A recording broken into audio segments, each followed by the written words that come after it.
Hello friends, today we will make this landscape with water body.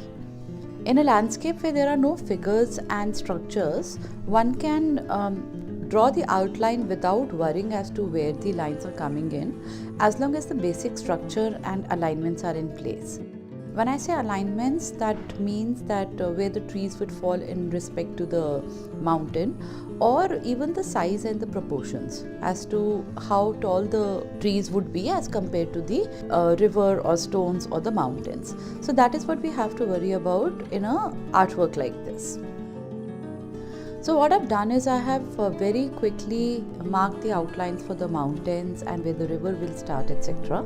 And I am giving very light shading on the mountain. This is a little bit of a fog or a distant view, so we will not darken the mountain too much. Giving a shading across the mountain, and I will smudge it very quickly.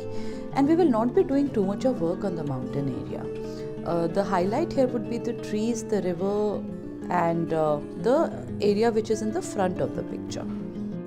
I'm taking a bit of a cotton and smudging it all across. How it helps is that it's a very quick smudge, and secondly, we need to even darken the whiter areas of the paper. I'm drawing the outlines of where the trees etc. would come, and I'm giving that a little bit of a conscious shape. Giving some shading on the water area, and I will smudge that as well like we did in the mountain. The idea of smudging with a cotton ball is that the white area of the paper will also be smudged a little, or some bit of a graphite and shade will come in there, which is what we want. And to complete the structure or the outlines of this particular drawing, I am giving the shade of the bushes or the foliage which will be coming here. And now I am very quickly working on the trees or the forest area which is coming in. You don't have to make each leaf of the tree. I am giving the structure of the trees right now with the crisscross and a bit of a scribble.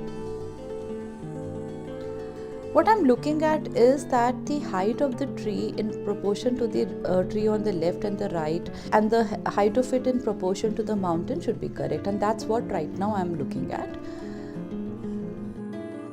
With the blending stem, I'm blending the tree, and now I'm blending it on the area where I have shaded for the tree, and I'm not making a random blend like we did with the cotton ball. The idea is that the shades with the blending stem will darken the tree a little bit more and smudge the tree only in that area where the tree will be.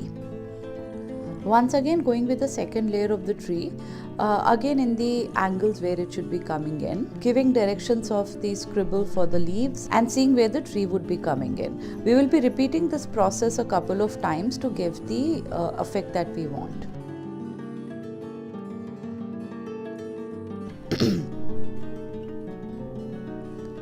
Looking at the reference picture, I am again seeing as to where the trees would be, what's the direction of its branches coming in, what's the length, height, distance from one tree to the other, etc. You don't have to be precise about it, just an indication helps. And if you see, I am smudging with the blending smell also randomly, but only on the area of the tree. Darkening the darker areas within the trees as well, and if you see now, I'm not giving the darker shade everywhere. I'm doing it only in the areas that are needed. I have slowed down the video for you to see as to how the scribble is happening. This is in real time. While from the close-up it does not look like a leaf, but if you take it far off, it will show the effect of leaves or trees, etc., which you will see when I zoom out and show you the picture in entirety.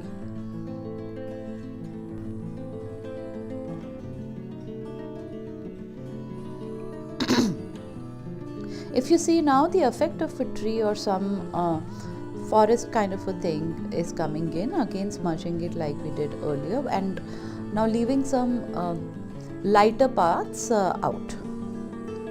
And that gives the effect of multiple trees and the density of the forest. Now consciously I am making the darkest of the tree, the leaves and tree once again. And the darker we go, the better the effect would come. I'm looking at the reference picture only to see the hubs of dark and shadow, and I'm working accordingly. We again don't have to be precise. You can use your imagination a little here and make the trees accordingly. Doing a close-up to show you how a tree is coming about. It is only a scribble work which you can observe and learn.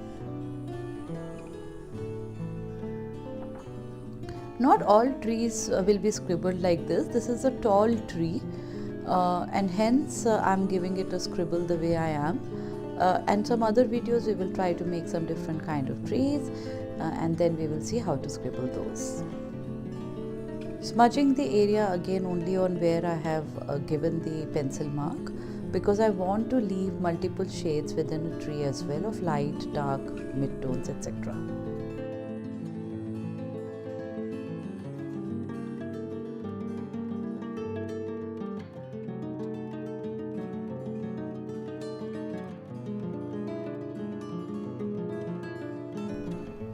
Given the outline of the tree where it's touching the sky, and I wanted to define that first before I went on to the other areas.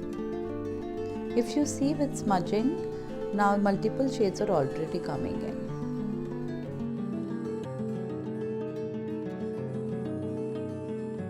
Now working further, and this time I'm leaving lines below to show the tree length across. Now I try to typically work on all the aspects of my painting or artwork together, so that I can take that as a reference to see what kind of shadows, darkness, etc. I want to give. So I'm giving a little bit of an effect to the water or the river which is flowing, outlining the sides of it to see as to where the rest of the tree, bush, etc. will come in. Again, smudging everything with the cotton ball, it's easier, and that's the effect that we want with light and darkness of the smudging. Now I will cover up the rest of the forest, jungle or the tree area.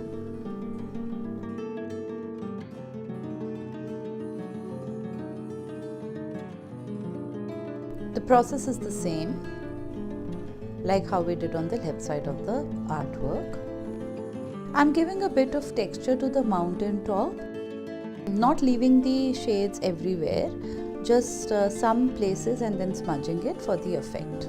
Once you do come to the middle tone of the trees or your main piece of the artwork, then you have to focus on where the darkest of the shadows will be coming, and that's what I'm working on right now. If you see, multiple shades or the effect of the tree and the structure has come in, and now I'm working on the darker tones.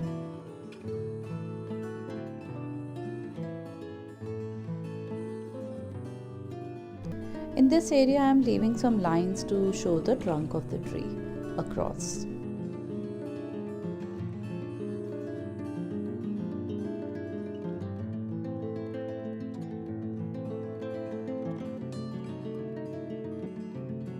I'm smudging all the trunk of the tree that I had made earlier, and now defining the mountain area a little better. Using the kneaded eraser to erase some of the mountain shades to give the fog effect. Now coming at the front of the artwork where the darkest of the art will come in or the elements will come in, so I will be working on those. So we have to ensure that the front of the artwork is the darkest, because that is what we are seeing from close up. Giving some directions to the branches, and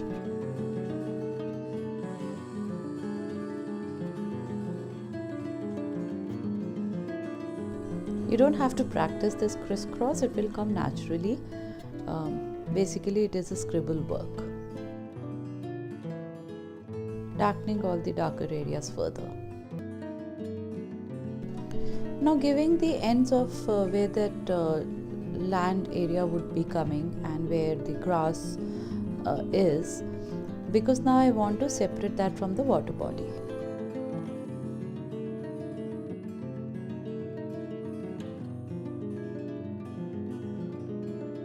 Make sure that you don't, whenever you're scribbling, you are not doing it in a random direction. Do it in the direction where the structure is going towards. A bit of a thought has to be put into your scribbling as well. And same is the case with smudging. When you're smudging, you have to do it in the direction of where the lines are going. Getting into the detail of the artwork. Unlike a portrait or a figure image, detailing here would not be too stressful. We have to just keep giving the texture to the trees and the forest as we had been giving earlier. But here we have to make sure that we give it in the areas that we need it. There was a lot of whiteness on the ground, which I'm covering up with random strokes, leaving the whiteness a little, and after smudging it, it will grey out a bit. We do not want to leave it as paper white. Going further dark on the areas where I think it is needed. Like I said, these trees are in the front of the artwork and hence it needs to be darker than what is in the background. And the mountains will be the lightest because they are absolutely further off.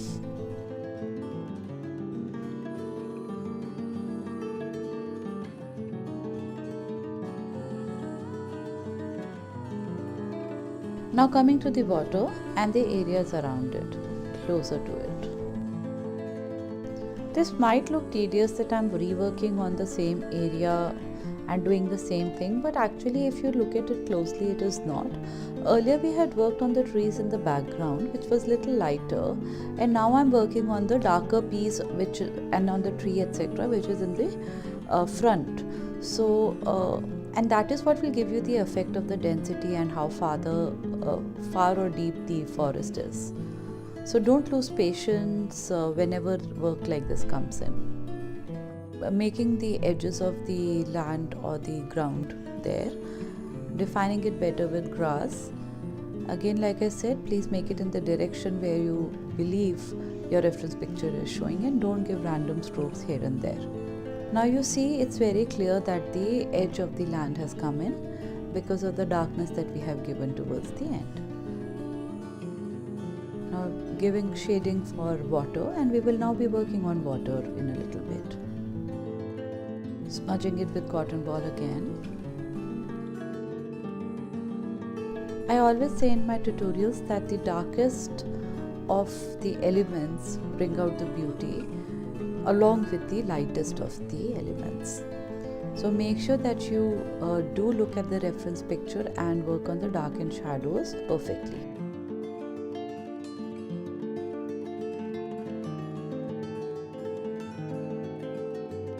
Now these are some fern kind of greenery which is here, which I am now giving direction and smudging it. Smudging is because I want to cover the whiteness, and we'll come back to this area in between. Now I want the reference of water in relation to this foliage that we will be making, and hence I am shading across to see as to how dark this front of our artwork should be.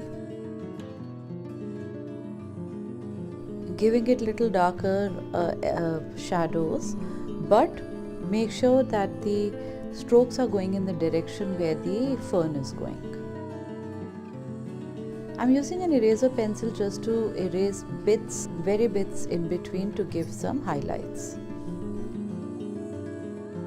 Same is what I'm doing in the water, and that is what the will give you the effects of the waves or the water flowing. Using the kneaded eraser to erase the larger portions where I want the whiteness. If you see, it is not paper white now, and that's what we wanted. It's multiple shades within that. Now making stones. I started making stones and rocks between the river or the water body. Try not to go too random when you're making rocks and stone in any of your artwork. You have to look at the reference picture and see the shape, see the nature, and the drawing of nature is perfect.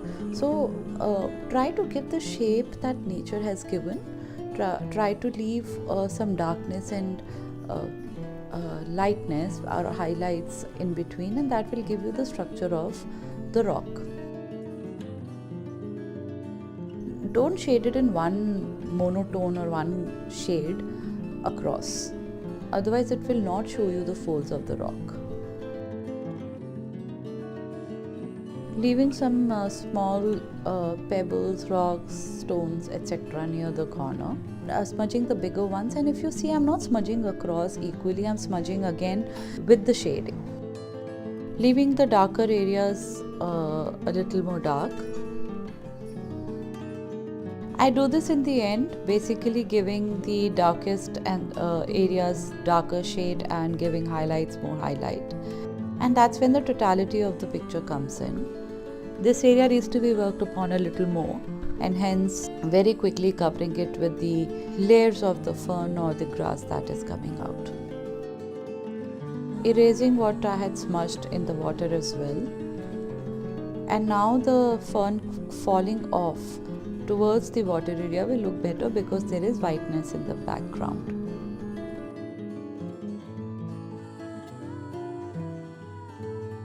Leaving some highlights. So I am cleaning up my eraser pencil with a sandpaper, removing the dirt to give some shades in between of highlights.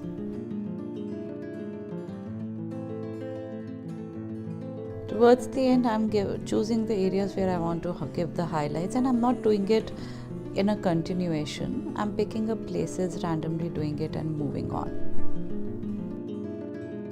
Giving the shadows of the trees in the water with a blending stem and making waves thereon. Time to sign. This is a final product. Hope you liked the video. Please like and subscribe for weekly tutorials. Thank you.